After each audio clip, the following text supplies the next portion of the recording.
Praise the Lord. இன்றைய நாளுக்குரிய வேத வசனம் வெளிப்படுத்தல் 1வது அதிகாரம் 18வது வசனம். மரித்தேன், ஆனாலும் இதோ சதா காலங்களிலும் உயிரோடு இருக்கிறேன். ஆமேன். நான் மரணத்திற்கும் பாதாளத்திற்கும் உரிய திறவுகோல்களை உடையவராய் இருக்கிறேன்.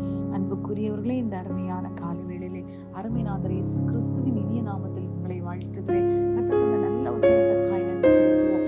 இன்றைக்கு காலை வேளையிலும் கூட ஏதோ மரித்து போன அவஸ்தையிலே, இல்லை என்றால் உலர்ந்து போன அனுபவத்திலே இனி இதில் உயிர் வருவதில்லை, என்றால் இந்த காரியம் இனி நடப்பதில்லை, என்னுடைய வாழ்க்கையிலே நான் தொடர்ந்து இதை பிடிக்க முடியாது என்று சொல்லி வேதனையை பார்த்து கர்த்தர் சொல்லுகிறார், மரித்தேன். ஒருவேளை மரித்த அவஸ்தையா இருக்கலாம், ஆனால் அவர் மரித்து போகவில்லை, உயிரோடு எழுந்தார். சொன்னபடியே அவர் உயிர் தெழுந்த தேவனாய் இருக்கிறார். அவர் உயிர் தெழுந்தார் என்றால் அவருக்குள் விசுவாசம் வைக்கிற நாமும் நிச்சயமாய் நம்முடைய உயர்ந்து போன வாழ்க்கையை பார்த்து செல்ல வேண்டும். இது உயிரடையும்.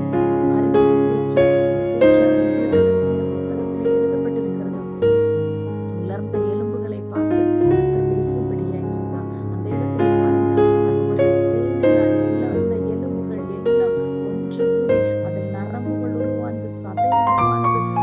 காற்று பட்ட போது அதற்குள்ளாக சுவாசத்தை ஒரு ஜீவன் வைத்து அது ஒரு சேனையாக எழுகிறது. பாருங்கள், ஒருவேளை ஒரு நாளிலே சத்துரு உங்களுடைய வாழ்க்கையிலே அழித்த எல்லா காரியங்களின் பலன் உயிரோடு எழுந்து திரும்பவும் இரண்டத்தனையான பலனாய் உங்களுடைய களஞ்சியத்தில் சேர்க்கப்பட போகிறது. காரணம், அவர் மரணத்திற்கும் பாதாளத்திற்கும் இருக்கிறார். அவருடைய கரம் பராக்கிரம் உள்ளது, அவருடைய வலது கரம் உயர்ந்திருக்கிறது.